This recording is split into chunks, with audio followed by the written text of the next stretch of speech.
Bismillahirrahmanirrahim. Assalamu alaikum everyone. Welcome back to Mind Meets Biology 360, where curious minds master biology. हमने first FSc का chapter first start किया है। आज है lecture 14।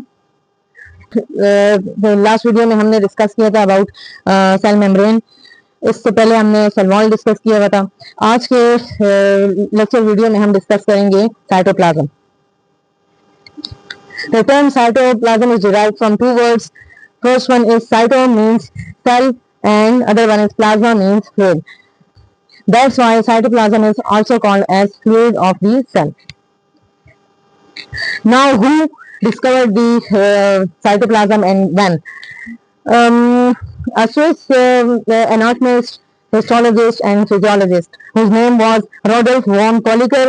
He discovered the cytoplasm in 1863. Definition की तरफ आते हैं। अच्छा, डेफिनेशन की तरफ आने से पहले हम दो तीन टर्म्स हम अंडरस्टैंड कर लेते हैं कि ये क्या है, जो हम अक्सर सुनते रहते हैं लेकिन हमें अक्सर इसकी कॉन्सेप्ट क्लियर नहीं होती। तो हम अंडरस्टैंड कर लेते हैं कि what is protoplast, what is protoplasm and what is cytoplasm. अच्छा, ये अंडरस्टैंड करने के लिए हमने एक जनरलाइज्ड सेल की डायग्राम बनाई हुई है। ये एक जनरलाइज्ड सेल है। आउटर मोस्ट बाउंड्री जो है ये सेल वॉल है। सेल वॉल से आप लोग समझ चुके होंगे कि ये मैंने प्लांट सेल दिया हुआ, ठीक है, क्योंकि एनिमल सेल में कोई सेल वॉल नहीं होता। अच्छा, तो आउटर मोस्ट बाउंड्री जो रेड कलर से हमने शो की हुई है, this is called as cell wall. इसके बाद जो लेयर है this is called as cell membrane. Central part में न्यूक्लियस प्रेजेंट है और इसके अराउंड न्यूक्लियर मेम्ब्रेन प्रेजेंट है। ये एक जनरलाइज्ड सेल की डायग्राम है। अच्छा, अब प्रोटोप्लास्ट क्या है? प्रोटोप्लास्ट जो है ये लिविंग मैटर है, ठीक है, जो कि सेल मेम्ब्रेन, साइटोप्लाज्म और न्यूक्लियस से मिलकर बना हुआ होता है, ठीक है। अगर हम इस सेल वॉल को हटा दें तो जो सेल मेम्ब्रेन यहाँ से लेके, ये सेल मेम्ब्रेन है ना, सेल मेम्ब्रेन, साइटोप्लाज्म और ये न्यूक्लियस इंक्लूडिंग न्यूक्लियस, यहाँ से लेकर यहाँ तक ये सारा जो एरिया जो है, ये तो मैंने हाफ कर लिया लेकिन इसका मतलब ये कि सारा जो एरिया है इस साइड पे हर जगह ये सारा एरिया जो है this is called as protoplast. Now what is protoplasm? Protoplasm is also a living matter which consists of cytoplasm and nucleus, ठीक है। अच्छा, ये क्या था? ये सारा ये था प्रोटोप्लास्ट। प्रोटोप्लास्ट। अब प्रोटोप्लाज्म क्या है? न्यूक्लियर मेम्ब्रेन को हटा के ये जो साइटोप्लाज्म है, ठीक है, ये जो सारा एरिया है, न्यूक्लियर मेम्ब्रेन को हटा के जो सारा एरिया है और ये जो न्यूक्लियस है this is called as protoplasm, ठीक है। अब साइटोप्लाज्म क्या है? Cytoplasm is the region between cell membrane and nuclear membrane. जो ये सेल मेम्ब्रेन है और ये जो न्यूक्लियर मेम्ब्रेन है इसके दरमियान ये जो सारा एरिया है this is called as cytoplasm. Today we will discuss about this cytoplasm. Now definition की तरफ आते हैं। What is cytoplasm? Cytoplasm is a viscous और semi solid, viscous semi solid को बोलते हैं या घाड़े को बोलते हैं, ट्रांसलूसेंट, ट्रांसलूसेंट कहते हैं यानी ब्लर को, एक ऐसी चीज जिसकी ब्लर व्यू हो, जो क्लियर नजर ना आ रही हो, जिससे लाइट कुछ लाइट पास हो सके लेकिन इसमें जो के अंदर जो सारे ऑब्जेक्ट्स हो तो वो क्लियरली नजर ना आए। तो साइटोप्लाज्म क्या है? ये एक सेमी सॉलिड, एक ब्लर और एक्वस यानी वाटरी सब्सटेंस है lying between the cell membrane and the nuclear membrane and it contains a variety of cell organelles and other substances. Cell organelles क्या है, other substances क्या है, ये हम डिस्कस करेंगे आगे। and is the site of most cellular activities. Cytoplasm को हम कैसे डिफाइन कर सकते हैं कि ये एक विस्कस यानी सेमी सॉलिड और ट्रांसलूसेंट यानी एक ब्लर एंड एक्वस यानी वाटरी सब्सटेंस है जो कि सेल मेम्ब्रेन और न्यूक्लियर मेम्ब्रेन के दरमियान में एग्जिस्ट करता है और इसमें बहुत सारे सेल ऑर्गेनेल्स यानी mitochondria, endoplasmic reticulum, Golgi bodies वगैरह ये सारी प्रेजेंट होती है और अदर सब्सटेंसेस, स्टोरेज सब्सटेंसेस, वो सब्सटेंसेस इसमें प्रेजेंट होती हैं। Is the site of most cellular activities. इसमें बहुत सारी सेलुलर एक्टिविटीज या रिएक्शंस होते हैं। अच्छा, now coming towards the structure of cytoplasm. Structure of cytoplasm में हम साइटोप्लाज्म को 2 पार्ट्स में डिवाइड कर सकते हैं। फर्स्ट हम पढ़ लेंगे इसका, डिस्कस करेंगे इसका पोर्शन ऑफ साइटोप्लाज्म और second one is main parts of the cytoplasm. Coming towards the portion of cytoplasm, cytoplasm का जो पोर्शन है इसको हम 2 में डिवाइड कर सकते हैं। एक है एक्टोप्लाज्म और दूसरा है एंडोप्लाज्म। एक्टोप्लाज्म क्या है? Outer semi solid viscous part of the cytoplasm. जो साइटोप्लाज्म है ये सारा साइटोप्लाज्म है, ठीक है। ये सारा साइटोप्लाज्म है, ठीक है। तो ये जो सेल मेम्ब्रेन से लेकर न्यूक्लियर मेम्ब्रेन तक, तो इसमें जो आउटर पार्ट है साइटोप्लाज्म का, जो कि पेरिफेरी की तरफ होता है, इसको पेरिफेरल साइटोप्लाज्म भी कहते हैं या एक्टोप्लाज्म कहते हैं। इसको मैंने इस तरह ब्लैक डॉट से रिप्रेजेंट कर लिया। जो आउटर और सेमी सॉलिड और विस्कस पार्ट है साइटोप्लाज्म का, this is called as ectoplasm. Ectoplasm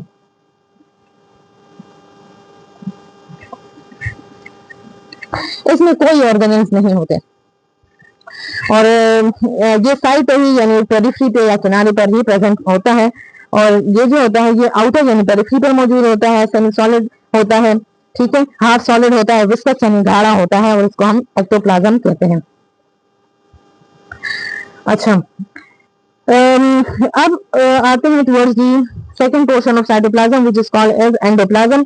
endoplasm क्या है? तो न्यूक्लियस के अराउंड जितना भी सारा साइटोप्लाज्म है, ठीक है, जिसको मैंने रेड डॉट से रिप्रेजेंट किया है, न्यूक्लियस के अराउंड, ठीक है, जो सेंटर में सारा जो साइटोप्लाज्म है, जो कि फ्लूइडी है, फ्लूइड इन नेचर है, ठीक है, और इनर यानी अंदर की तरफ है, और नॉन विस्कस पार्ट है, ठीक है। Non viscous part of the cytoplasm is called as endoplasm. तो ये सारा हमारे पास एंडोप्लाज्म है, this is called as endoplasm.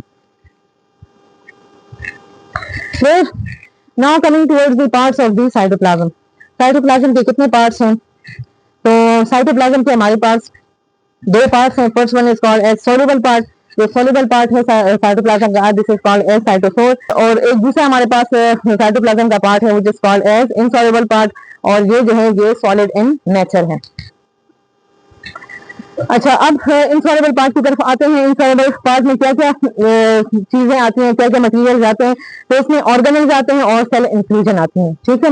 Organelles हमारे पास mitochondria, ER, endoplasmic reticulum, Golgi apparatus, ribosome, etcetera, ये सारे ऑर्गेनेल्स हैं, ठीक है। और जो सेल इंक्लूजन है ये नॉन लिविंग मटेरियल है, जिसमें हमारे पास स्टोरेज प्रोडक्ट्स आती हैं। स्टोरेज प्रोडक्ट्स में सपोज हमारे पास ग्लाइकोजन है, ठीक है, जो कि स्टोर्ड ग्लूकोज होता है, ठीक है, और स्टोर्ड फॉर्म ऑफ ग्लूकोज है जो कि मसल्स और लिवर सेल्स में, एनिमल्स में प्रेजेंट होता है। इसी तरह फ्रूट्स है हमारे पास, ठीक है। तो स्टोरेज प्रोडक्ट्स के अलावा पिगमेंट्स हमारे पास जो है, तो ये भी सेल इंक्लूजन में आते हैं। HB यानी हीमोग्लोबिन, जो कि आरबीसीज में होते हैं, और मेलानिन ऐसे पिगमेंट्स हैं जो कि हमारी स्किन और हमारे हेयर्स को कलर प्रोवाइड करते हैं। इसी तरह bilirubin is the break down product of haemoglobin. इसके अलावा वेस्ट प्रोडक्ट्स हमारे पास जिसमें यूरिया, यूरिक एसिड और कैल्शियम ऑक्सलेट जो है, तो ये सारे वेस्ट प्रोडक्ट्स में आते हैं। तो ये सारी चीजें जो है, कैल्शियम ऑक्सलेट्स जो हैं, तो ये किडनी स्टोन्स बनाते हैं, ठीक है। तो ये सारे जो है, तो ये इनसॉल्युबल पार्ट या solid insoluble part of cytoplasm या सॉलिड पार्ट ऑफ साइटोप्लाज्म में आते हैं, ठीक है। इनसॉल्युबल में फिर हमने कहा कि ये ऑर्गेनेल्स हैं, ठीक है, इसमें एक ऑर्गेनेल्स है और दूसरा इसमें सेल इंक्लूजन है। ऑर्गेनेल्स में ये ऑर्गेनेल्स हमारे पास इंक्लूडेड है, और सेल इंक्लूजन में हमारे पास नॉन लिविंग मटेरियल है, जिसमें स्टोरेज प्रोडक्ट्स, पिगमेंट्स और वेस्ट मटेरियल्स इंक्लूडेड हैं। Now coming towards the soluble part of the cytoplasm, which is called as cytosol. Cytosol जो है, तो इसमें तकरीबन 90% तक वाटर होता है और 10% तक बायोमोलिक्यूल्स होते हैं, ठीक है। अब बायोमोलिक्यूल्स जो हैं, ये फर्दर हमारे पास टू टाइप्स के होते हैं। एक होते हैं स्मॉल बायोमोलिक्यूल्स एंड एक है हमारे पास लार्ज बायोमोलिक्यूल्स। स्मॉल बायोमोलिक्यूल्स में आयन सपोज हमारे पास हैं hydrogen ion, chlorine ion, sodium ion, potassium ion, potassium ये कैल्शियम है, इसके अलावा पोटाशियम वगैरह सारे आयन हमारे पास इंक्लूडेड हैं। अमीनो एसिड्स हैं स्मॉल बायोमोलिक्यूल्स में इंक्लूडेड हैं, शुगर वगैरह सारे आते हैं। बायोमोलिक्यूल्स हम कहते हैं ऐसे तमाम मॉलिक्यूल्स जो कि लिविंग ऑर्गेनिज्म में प्रेजेंट होते हैं। अच्छा, तो ये स्मॉल बायोमोलिक्यूल्स जो हैं, तो जो साइटोप्लाज्म में हमारे पास जो वाटर जो हमारे पास वाटर होता है, ठीक है, तो उसमें ये सारे डिजॉल्व होकर एक सोल्यूशन बनाते हैं जिसे हम कहते हैं ट्रू सोल्यूशन, ठीक है। और ये ट्रू सोल्यूशन जो होता है ये होमोजीनियस मिक्सचर होता है, ठीक है। होमोजीनियस मिक्सचर हमारे पास क्या है? एक ऐसा मिक्सचर जिसमें जिसकी यूनिफॉर्म कंपोजिशन होती है थ्रू आउट, ठीक है। A mixture having uniform composition throughout is called as homogeneous mixture. Now let's discuss about the large biomolecules. इसमें प्रोटीन्स, फैटी एसिड्स, आरएनएस वगैरह ये सारे इंक्लूडेड हैं, और ये सारे जो हैं तो ये मिलके एक ऐसा सिस्टम बनाते हैं, एक ऐसा सोल्यूशन सिस्टम बनाते हैं जिसको हम कहते हैं कोलॉइडल सिस्टम, ठीक है। कोलॉइडल सिस्टम एक ऐसा सिस्टम है सॉल्यूशंस का जिसमें सॉल्यूट पार्टिकल्स जो होते हैं वो सॉल्यूशन से बड़े होते हैं, बिग होते हैं, और सस्पेंशन पे स्मॉल होते हैं, ठीक है। जिसको अगर हम सेटल डाउन करें, इसमें सस्पेंडेड सॉल्यूट पार्टिकल्स तो होते हैं, लेकिन जब अगर हम इसे कुछ टाइम के लिए सेटल डाउन करें तो इसके जो सोल्यूट पार्टिकल्स हैं वो बॉटम में नहीं आते, जबकि सस्पेंशन के जो सोल्यूट पार्टिकल्स होते हैं वो कोलॉइडल सिस्टम से लार्ज होते हैं, और इसकी अगर इसको हम कुछ टाइम के लिए सेटल डाउन करें तो इसमें सोल्यूट पार्टिकल्स नीचे बॉटम में बह जाते हैं, बॉटम में सेटल डाउन हो जाते हैं। ये कोलॉइडल सिस्टम जो है तो ये हेटेरोजेनियस मिक्सचर बनाते हैं, ठीक है। फिर आगे जो है तो ये कोलॉइडल सिस्टम जो है तो ये भी फर्दर टू में डिवाइड होता है, ठीक है। यानी ये कोलॉइडल सिस्टम साइटोप्लाज्म में तो दो टाइप की कोलॉइडल सिस्टम बनाता है या हेटेरोजेनियस मिक्सचर बनाता है।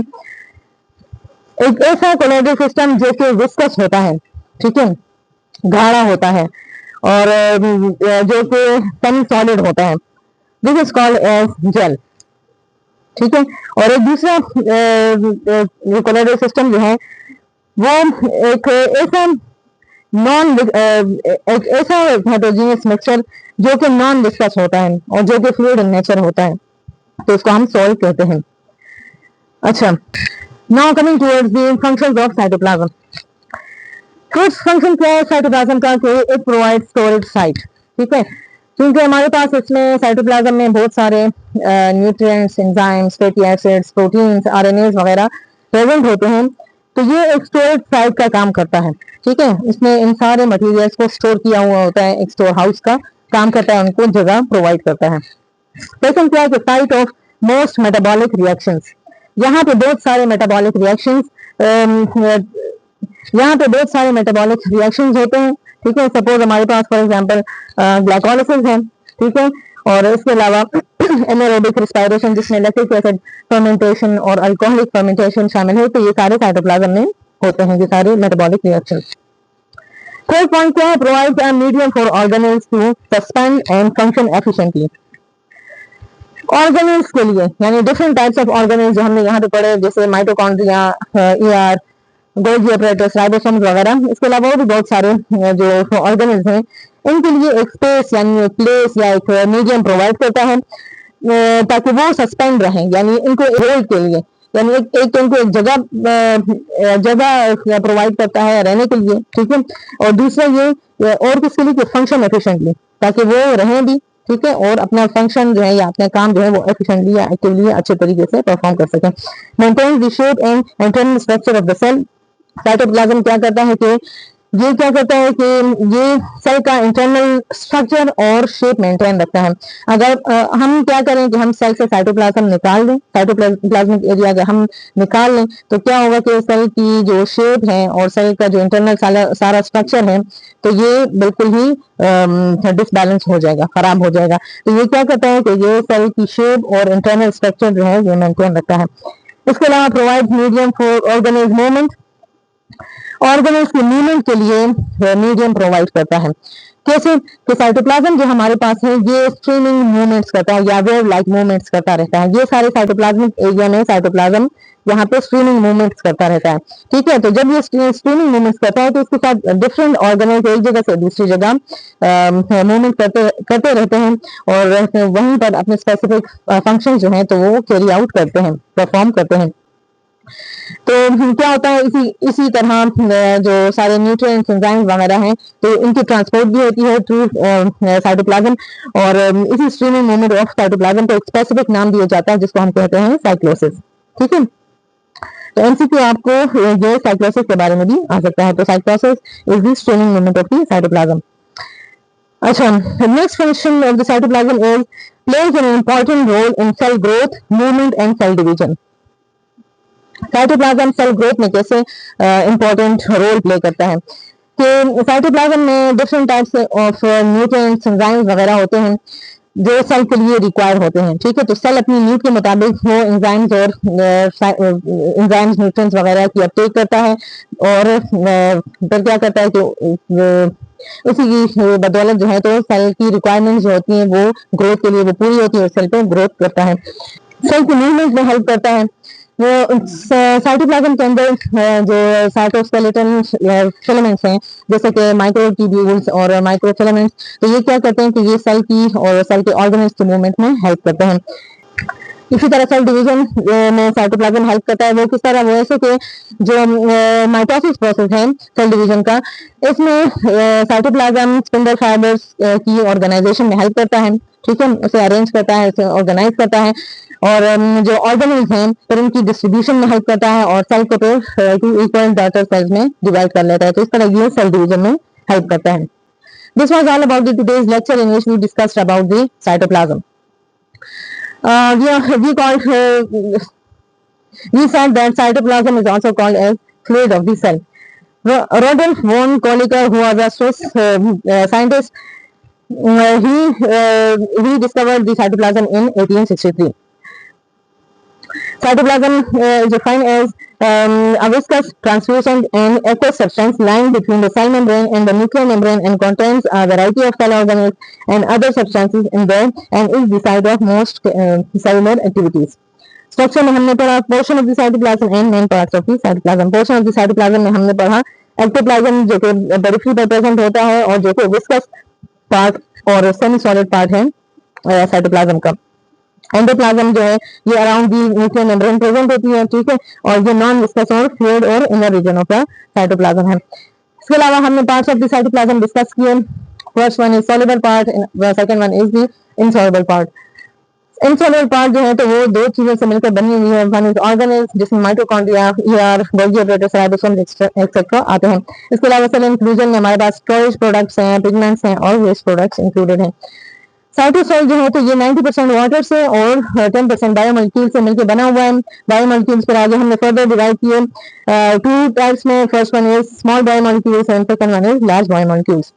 स्मॉल बायोमोलिक्यूल्स क्या करते हैं कि ये साइटोप्लाज्म में जो वाटरी पार्ट है इसमें डिजॉल्व होकर टू सॉल्यूशंस बनाते हैं या होमोजेनियस मिक्सचर्स बनाते हैं। और जो लार्ज बायोमोलिक्यूल्स हैं ये हमारे पास कोलाइडल सिस्टम बनाते हैं या हेटेरोजेनियस मिक्सचर बनाते हैं जो कि आगे फर्दर डिवाइड होते हैं दो टाइप्स में। ठीक है, first one is called as gel which is a viscous part and second one is called as sol which is the non viscous part. Functions of cytoplasm क्या है कि provide storage site, flair. Second one is the site of most metabolic reactions, suppose glycolysis and anaerobic respiration, for example, lactic acid fermentation and alcoholic fermentation. Provides a medium for the organelles to suspend and function efficiently, maintains the shape and internal structure of the cell, provides medium for organelle movement and streaming movement of the cytoplasm is called as cyclosis, plays an important role in cell growth, movement and cell division. This was all about the today's lecture. अगर आपको हमारी videos helpful लगे तो like, share and subscribe कीजिएगा to mind meds biology 360 and bell icon must press करें ताकि आपको new आने वाले एक्साइटिंग बायोलॉजी लेक्चर्स से आप नोटिफाई हों। Keep learning, keep growing and I will see you in the next lecture. Till then, अल्लाह हाफिज।